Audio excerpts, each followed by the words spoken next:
허무함이라는 감정은 느닷없이 불쑥 찾아온다. 매일 똑같은 출근길에 불현듯 나의 삶을 돌아보니 허무한 감정이 몰려온다. 지하철에 비추어진 내 모습을 보면서 지금 잘 살고 있는 건지 의문이 든다. 내가 원하는 것을 이루었을 때도 허무함이 찾아온다. 그토록 바라던 내 집을 계약했을 때 성공했다는 기쁨이 밀려왔다. 하지만 그 기분도 잠시일 뿐이다. 어느새 허무한 감정이 올라온다. 내 집을 갖게 되면 모든 것이 해결되고 행복만이 남을 줄 알았는데 변한 것이라고는 집을 갖게 된 것뿐이다. 여행도 더 이상 즐겁게 느껴지지 않는다. 20대 때는 배낭여행이라도 떠나면 세상 모든 것을 얻은 것 같이 신나기만 했는데 이제는 특별하게 가보고 싶은 곳이 없다. 당장이라도 동남아 패키지를 구매해서 떠날 수 있는 여건이 되었지만 여행에 기대되는 것이 없다. 남은 인생도 이렇게 지루한 삶이 될 것 같다는 생각에 맥이 빠진다. 요즘 들어서 인생은 어디서 왔고 나는 무엇이며 나라는 존재는 어디로 가야 할지 이런저런 생각에 우울감에 빠질 때가 많다. 프랑스 철학자 사르트르는 인생이란 어떠한 목적도 의도도 없다고 말한다. 그저 나라는 존재는 아무 이유 없이 태어났고 그저 살다가 죽을 뿐이다 라고 말했다. 내가 사는 삶이 아무런 의도나 목적이 없다는 것은 무슨 뜻일까? 주변에 있는 사물들은 모두 각자의 목적을 갖고 있다. 칼을 만들기 위해서는 기술자가 물건을 자를 수 있는 칼의 용도를 생각하고 날카로운 칼날을 만들겠다는 의도를 갖고 있어야 한다. 그리고 이 의도를 바탕으로 목적에 부합하는 칼을 만들게 된다. 망치는 못을 박는 본래의 용도가 존재하고 전화기는 다른 사람들과 목소리로 연결을 해주겠다는 목적이 있다. 하지만 인간은 아무런 의도와 목적을 갖고 태어나지 않는다. 예를 들어 나는 처음부터 직장인으로 태어난 것은 아니다. 심지어 내가 태어나고 싶어서 태어난 것도 아니다. 인간은 원하건 원하지 않았건 갑자기 세상에 있게 되었다. 내 입장에서 바라보았을 때 나는 갑자기 이 세상에 존재하게 되었고 그저 내가 나를 인식한 것에 불과하다. 물론 진화론적 입장에서는 인간이란 종족 번식의 목적을 가지고 태어났다고 주장할 수 있다. 진화론적인 목적에서 인간의 행동을 어느 정도 예측할 수 있다.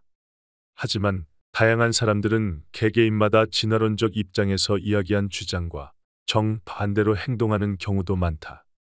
환경이나 상황에 따라서 다양하게 행동하는 것이 인간의 특성이다. 결론적으로 인간이 무엇을 해야 할지 정해진 건 아무것도 없다고 사르트르는 말했다. 여기서 실존은 본질에 앞선다 라는 개념이 나온다. 본질이란 앞에서 말한 의도와 목적이다. 그리고 실존이란 내가 세상에 존재하고 있음을 의미한다. 앞에서 예를 들었던 칼은 의도와 목적이 뚜렷하게 있는 상태에서 기술자가 만들었다. 이 경우 의도와 목적이 먼저 있고 존재가 뒤에 나오게 된다. 반대로 실존이 본질에 앞선다는 것은 인간이 이 세상에 존재하게 되고 나의 삶의 의도와 목적은 내 인생을 통해서 만들어 나간다는 것을 의미한다. 태어난 순간부터 내 앞에는 무수히 많은 선택지들이 놓여 있다. 그리고 내 삶은 내가 하는 선택지 중에 어떤 것을 고르는가에 따라 결정된다. 선택은 내가 한다. 그래서 내 삶을 만들어 나가는 주체는 나 자신이다. 선택의 결과로 나만의 인생이 만들어진다. 그렇게 나는 끊임없이 선택하면서 살아가고 있다. 예를 들어 회사에 지원할지 스스로 선택할 수 있다. 퇴근 후에 하고 싶은 일을 선택한다. 몇 시에 일어날지 시간을 정한다. 유튜브에 셀 수 없이 많은 동영상은 우리의 선택을 기다린다.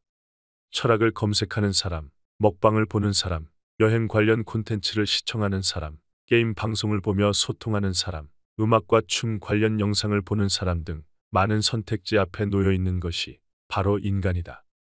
시청할 수 있는 플랫폼만 해도 과거에는 공중파 방송밖에 없었지만 지금은 종편뿐만이 아니라 다양한 OTT가 선택받기를 기다린다. 현대인은 과거에 비해 선택해야 할 선택지의 분량이 몇십 배는 늘어났을 것이고 선택에서 뒤처지지 않기 위해 많은 고민을 해야 한다. 그래서 삶이 더 피곤해지고 한편으로는 단순하게 살기 위한 노력을 아끼지 않는다. 하지만 인간이 선택할 수 있기 때문에 삶의 문제가 발생한다. 인간은 누군가와 함께 살아가면서 그 선택이 주변에 악영향을 줄 수도 있고 긍정적인 영향을 줄 수도 있다. 선택의 결과가 나와 이 세상에 어떠한 영향을 미칠지 모르기 때문에 선택이라는 것은 불확실성을 갖고 있다. 불확실성은 우리에게 불안이라는 감정을 갖게 해준다. 불안이라는 속성은 과거와 미래 때문에 발생한다. 과거의 부정적인 경험이 현재 어떤 것을 선택하는 순간에 떠올라서 나를 1차적으로 괴롭힌다. 이 경험을 바탕으로 내가 지금 선택한 것 때문에 미래에 좋지 않은 일이 발생하는 것에 대해 걱정하게 되어 2차적으로 감정을 건드린다. 결론적으로 선택의 자유는 인간을 불안하게 만든다. 그렇다고 선택을 하지 않고 살 수는 없다. 선택을 하지 않는다는 것은 선택을 하지 않는다 라는 것을 선택한 것이기 때문이다. 여기서 말하는 선택은 사람들이 하는 행동만 해당하는 것이 아니다. 인간이 할 수 있는 더 넓은 범위에서의 선택이다. 예를 들어 세상에 어떤 상황이나 현상이 일어날 때 인간은 의미를 부여할 수 있다. 의미를 부여하면서 보이지 않는 감정이나 느낌까지도 선택할 수 있다. 예를 들어 인간이 다이아몬드의 가치를 부여하고 아름답다는 의미를 부여하기 전에는 그저 반짝이는 돌에 지나지 않았다. 하지만 인간이 가치를 부여하고 값을 매기기로 선택하는 순간 다이아몬드는 보석이라는 의미가 부여된다. 우리에게 주어진 삶도 마찬가지다. 나에게 일어난 상황을 내가 어떻게 해석하고 의미를 부여하는가에 따라서 지금 나에게 일어나고 있는 일들이 내 삶을 지옥으로 만들 수도 있고 인생 반전을 위한 절호의 찬스가 될 수 있다. 이와 같이 내가 선택하고 있다고 생각하는 것들보다 훨씬 더 많은 것들을 선택할 수 있다. 다만 내가 그것을 느끼는가, 알아차리는가, 더 넓은 시야로 볼 수 있는가의 차이일 뿐이다. 현재의 감정이 불안해서 눈앞에 있는 좋은 기회들을 놓치고 있는 건지도 모른다. 선택의 자유가 있다는 것은 내가 많은 것들을 만들어낼 수 있는 존재라는 의미이다. 나는 의도와 목적을 스스로 만들어낼 수 있는 존재라고 해석되기 때문이다. 현재 나의 모습은 과거부터 지금까지 내가 선택한 것들의 결과가 된다. 그렇기 때문에 현재 나의 모습에 대해서 스스로가 책임을 갖게 된다. 조금은 억울할 수도 있다. 내가 원해서 이 세상에 태어난 것도 아니고 특히 어린 시절 나에게 주어진 환경은 내가 선택한 것이 아니다. 하지만 어린아이가 성인이 되어가면서 그동안 선택한 것들의 결과에 영향을 받게 된다. 오늘 하루를 내가 어떻게 보내는가에 따라서 내일 나의 모습들이 달라질 수 있다. 당장의 모습은 크게 변하지 않을지라도 작은 선택들로 인하여 5년 뒤, 10년 뒤 나의 모습은 큰 변화가 있을 것이다. 철학과 모든 인간은 그 시대의 산물이다. 사르트르의 사상도 그가 살았던 시대상과 인생, 그리고 깊은 사유가 만들어낸 결과물이다. 사르트르도 처음부터 인간이 의도와 목적이 없다고 생각하지 않았다. 사르트르는 2살 때 아버지가 돌아가시고 어머니와 함께 외가에 얹혀 살았다. 외가는 부유한 집안이었으나 항상 눈치를 보면서 살아야 했다. 사르트르가 어린 나이에 장난을 치려고 하면 여기는 우리 집이 아니라서 시끄럽게 행동하면 안 된다는 꾸중을 들으면서 살아야 했다. 나이는 어렸지만 억압된 분위기 속에서 사르트르는 자신의 존재감이 희미해지고 있는 것을 느끼면서 자랐다. 사르트르는 그 시절에 자신이 아무것도 아닌 존재라는 것을 인지한 것이다. 그리고 자신의 존재의 정당성을 확보하려고 노력했다. 그중 하나는 글쓰기와 독서였다. 책을 좋아하는 할아버지와 집안 어른들이 사르트르가 글을 쓰고 유명한 시인들의 시를 낭독하면 찬사를 보냈다. 사르트르는 어른들의 칭찬을 존재의 증명서라고 표현했다. 다른 사람들의 인정을 통해서 자기 존재감을 확인하는 글쓰기를 그렇게 시작하게 되었다. 사르트르는 글을 쓰는 것이 자신이 존재하는 이유라고 생각했고 자신을 곧 글쓰기로 동일시했다. 하지만 성인으로 자라면서 사르트르는 자신의 존재 자체를 정당화할 수 있는 것은 오직 자기 자신뿐이라는 사실을 깨달았다. 특히 세계대전을 겪으면서 스스로 존재의 이유라고 생각했던 글쓰기 말고도 이 세상에서 해야 할 일이 많다는 것을 느꼈다. 심지어 사르트르는 스스로가 배우고 주장하고 생각했던 것들이 무가치한 것인가라는 혼란에 빠지기도 했다. 전쟁은 사르트르의 생각을 송두리째 바꿔놓았다. 사르트르는 세계대전 참전 중 포로로 잡혀 죽을 고비를 넘기기까지 했다. 이런 사건들로 인하여 실존의 문제를 생생하게 경험하게 되었다. 전쟁은 사는가 죽는가에 대한 문제를 직면하게 한다. 인간은 무엇인가? 라는 본질과 연관된 질문보다 인간 존재 자체에 대한 생각들을 더 할 수밖에 없다. 인간이 인간을 학살하는 참상을 목격한 사르트르는 더 이상 글쓰기가 전부인 삶을 살지 않았다. 사회 정치에 대한 문제에 적극적으로 참여하고 부정과 불의를 외면하는 것은 지식인의 무책임한 행동이라고 비판하였다. 그리고 사르트르는 나의 행동과 선택들이 삶을 구성한다고 주장했다. 글을 쓰면 작가가 되는 것이고 집을 지으면 건축가가 되는 것처럼 말이다.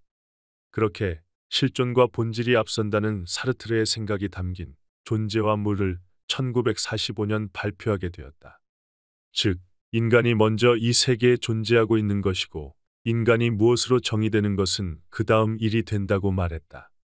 인간은 목적이 분명한 사물과 다르게 먼저 존재하고 스스로가 그 본질을 만들어간다. 세상이라는 큰 틀이 존재하고 인간은 그 안에서 자유롭게 선택해 나갈 수 있다. 사르트르의 논리를 활용하면 인생에서 완전한 성공과 실패는 없다. 성공과 실패도 인간 스스로가 의미를 부여하고 선택해서 만든 것들에 불과하다. 중요한 것은 나라는 존재 그 자체다. 그래서 타인은 두 번째로 중요한 존재가 된다. 내가 나에 대해 어떻게 의미를 부여하고 평가할 것인지가 중요하다. 남이 나를 어떻게 생각하는 것은 중요한 것이 아니다. 왜냐하면 내가 나를 어떻게 생각하는지조차 선택하고 의미를 부여할 수 있기 때문이다. 한 번뿐인 인생, 자신을 소중하게 여기는 선택을 하고 누군가 만들어 놓은 성공과 실패에서 조금 더 자유롭게 살아보자. 완벽하지는 않겠지만 삶의 방향은 만들어 나갈 수 있을 것이다. 사르트르는 말했다. 나는 나의 선택이다. 인간은 이미 가진 것의 합이 아니라 아직 갖지 못한 것과 가질 수 있는 것의 합이다. 허무함이라는 감정은 느닷없이 불쑥 찾아온다. 매일 똑같은 출근길에 불현듯 나의 삶을 돌아보니 허무한 감정이 몰려온다. 지하철에 비추어진 내 모습을 보면서 지금 잘 살고 있는 건지 의문이 든다. 내가 원하는 것을 이루었을 때도 허무함이 찾아온다. 그토록 바라던 내 집을 계약했을 때 성공했다는 기쁨이 밀려왔다. 하지만 그 기분도 잠시일 뿐이다. 어느새 허무한 감정이 올라온다. 내 집을 갖게 되면 모든 것이 해결되고 행복만이 남을 줄 알았는데 변한 것이라고는 집을 갖게 된 것뿐이다. 여행도 더 이상 즐겁게 느껴지지 않는다. 20대 때는 배낭여행이라도 떠나면 세상 모든 것을 얻은 것 같이 신나기만 했는데 이제는 특별하게 가보고 싶은 곳이 없다. 당장이라도 동남아 패키지를 구매해서 떠날 수 있는 여건이 되었지만 여행에 기대되는 것이 없다. 남은 인생도 이렇게 지루한 삶이 될 것 같다는 생각에 맥이 빠진다. 요즘 들어서 인생은 어디서 왔고 나는 무엇이며 나라는 존재는 어디로 가야 할지 이런저런 생각에 우울감에 빠질 때가 많다. 프랑스 철학자 사르트르는 인생이란 어떠한 목적도 의도도 없다고 말한다. 그저 나라는 존재는 아무 이유 없이 태어났고 그저 살다가 죽을 뿐이다 라고 말했다. 내가 사는 삶이 아무런 의도나 목적이 없다는 것은 무슨 뜻일까? 주변에 있는 사물들은 모두 각자의 목적을 갖고 있다. 칼을 만들기 위해서는 기술자가 물건을 자를 수 있는 칼의 용도를 생각하고 날카로운 칼날을 만들겠다는 의도를 갖고 있어야 한다. 그리고 이 의도를 바탕으로 목적에 부합하는 칼을 만들게 된다. 망치는 못을 박는 본래의 용도가 존재하고 전화기는 다른 사람들과 목소리로 연결을 해주겠다는 목적이 있다. 하지만 인간은 아무런 의도와 목적을 갖고 태어나지 않는다. 예를 들어 나는 처음부터 직장인으로 태어난 것은 아니다. 심지어 내가 태어나고 싶어서 태어난 것도 아니다. 인간은 원하건 원하지 않았건 갑자기 세상에 있게 되었다. 내 입장에서 바라보았을 때 나는 갑자기 이 세상에 존재하게 되었고 그저 내가 나를 인식한 것에 불과하다. 물론 진화론적 입장에서는 인간이란 종족 번식의 목적을 가지고 태어났다고 주장할 수 있다. 진화론적인 목적에서 인간의 행동을 어느 정도 예측할 수 있다. 하지만 다양한 사람들은 개개인마다 진화론적 입장에서 이야기한 주장과 정반대로 행동하는 경우도 많다. 환경이나 상황에 따라서 다양하게 행동하는 것이 인간의 특성이다. 결론적으로 인간이 무엇을 해야 할지 정해진 건 아무것도 없다고 사르트르는 말했다. 여기서 실존은 본질에 앞선다 라는 개념이 나온다. 본질이란 앞에서 말한 의도와 목적이다. 그리고 실존이란 내가 세상에 존재하고 있음을 의미한다. 앞에서 예를 들었던 칼은 의도와 목적이 뚜렷하게 있는 상태에서 기술자가 만들었다. 이 경우 의도와 목적이 먼저 있고 존재가 뒤에 나오게 된다. 반대로 실존이 본질에 앞선다는 것은 인간이 이 세상에 존재하게 되고 나의 삶의 의도와 목적은 내 인생을 통해서 만들어 나간다는 것을 의미한다. 태어난 순간부터 내 앞에는 무수히 많은 선택지들이 놓여 있다. 그리고 내 삶은 내가 하는 선택지 중에 어떤 것을 고르는가에 따라 결정된다. 선택은 내가 한다. 그래서 내 삶을 만들어 나가는 주체는 나 자신이다. 선택의 결과로 나만의 인생이 만들어진다. 그렇게 나는 끊임없이 선택하면서 살아가고 있다. 예를 들어 회사에 지원할지 스스로 선택할 수 있다. 퇴근 후에 하고 싶은 일을 선택한다. 몇 시에 일어날지 시간을 정한다. 유튜브에 셀 수 없이 많은 동영상은 우리의 선택을 기다린다. 철학을 검색하는 사람, 먹방을 보는 사람, 여행 관련 콘텐츠를 시청하는 사람, 게임 방송을 보며 소통하는 사람, 음악과 춤 관련 영상을 보는 사람 등 많은 선택지 앞에 놓여 있는 것이 바로 인간이다. 시청할 수 있는 플랫폼만 해도 과거에는 공중파 방송밖에 없었지만 지금은 종편뿐만이 아니라 다양한 OTT가 선택받기를 기다린다. 현대인은 과거에 비해 선택해야 할 선택지의 분량이 몇십 배는 늘어났을 것이고 선택에서 뒤처지지 않기 위해 많은 고민을 해야 한다. 그래서 삶이 더 피곤해지고 한편으로는 단순하게 살기 위한 노력을 아끼지 않는다. 하지만 인간이 선택할 수 있기 때문에 삶에 문제가 발생한다. 인간은 누군가와 함께 살아가면서 그 선택이 주변에 악영향을 줄 수도 있고 긍정적인 영향을 줄 수도 있다. 선택의 결과가 나와 이 세상에 어떠한 영향을 미칠지 모르기 때문에 선택이라는 것은 불확실성을 갖고 있다. 불확실성은 우리에게 불안이라는 감정을 갖게 해준다. 불안이라는 속성은 과거와 미래 때문에 발생한다. 과거의 부정적인 경험이 현재 어떤 것을 선택하는 순간에 떠올라서 나를 1차적으로 괴롭힌다.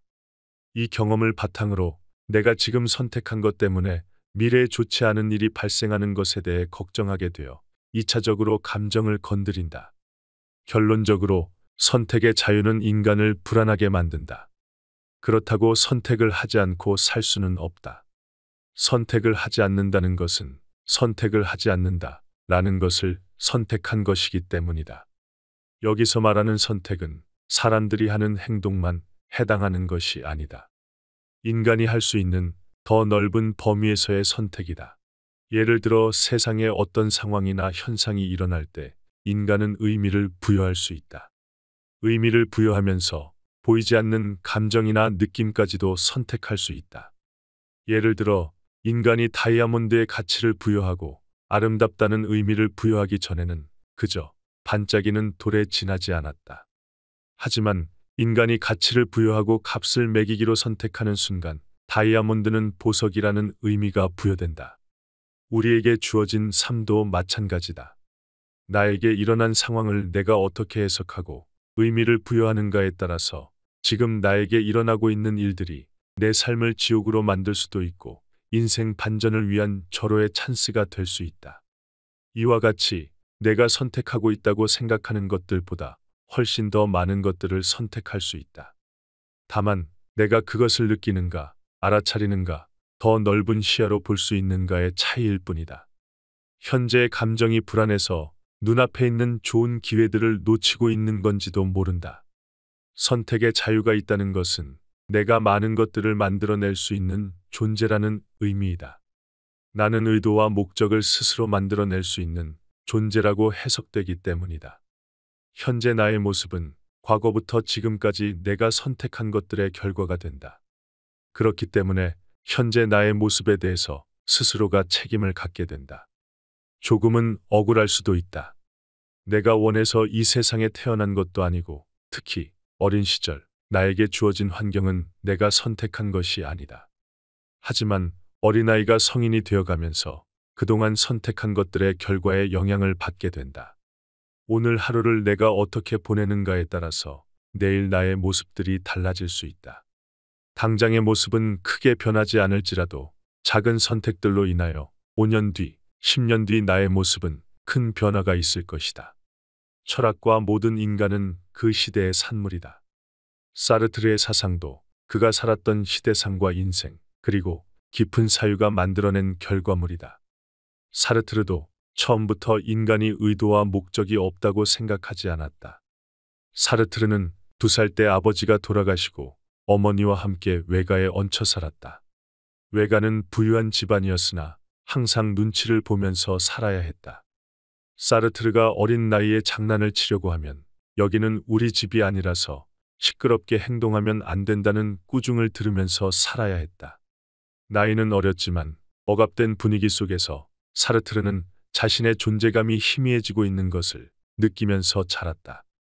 사르트르는 그 시절에 자신이 아무것도 아닌 존재라는 것을 인지한 것이다.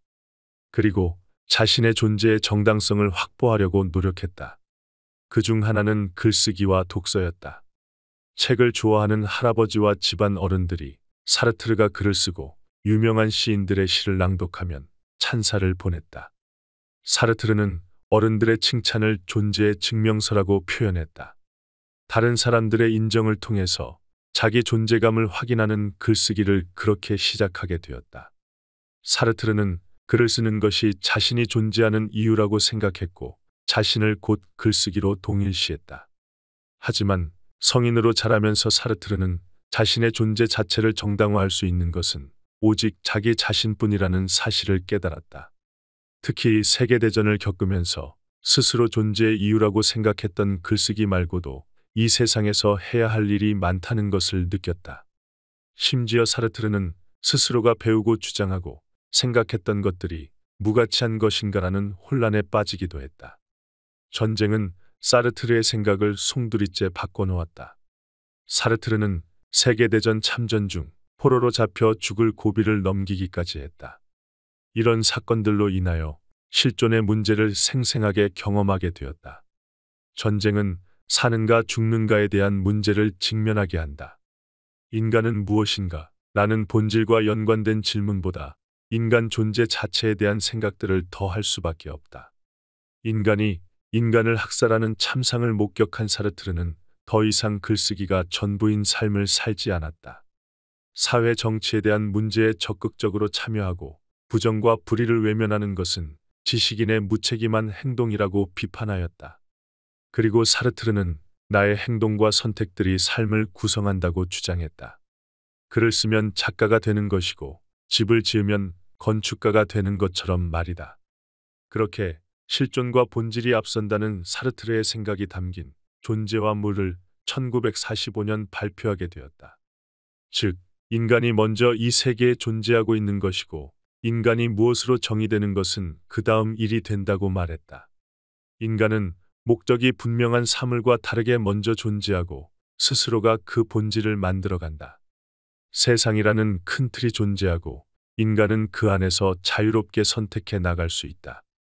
사르트르의 논리를 활용하면 인생에서 완전한 성공과 실패는 없다.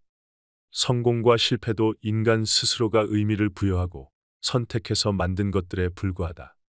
중요한 것은 나라는 존재 그 자체다. 그래서 타인은 두 번째로 중요한 존재가 된다. 내가 나에 대해 어떻게 의미를 부여하고 평가할 것인지가 중요하다. 남이 나를 어떻게 생각하는 것은 중요한 것이 아니다. 왜냐하면 내가 나를 어떻게 생각하는지조차 선택하고 의미를 부여할 수 있기 때문이다. 한 번뿐인 인생, 자신을 소중하게 여기는 선택을 하고 누군가 만들어 놓은 성공과 실패에서 조금 더 자유롭게 살아보자. 완벽하지는 않겠지만 삶의 방향은 만들어 나갈 수 있을 것이다. 사르트르는 말했다. 나는 나의 선택이다.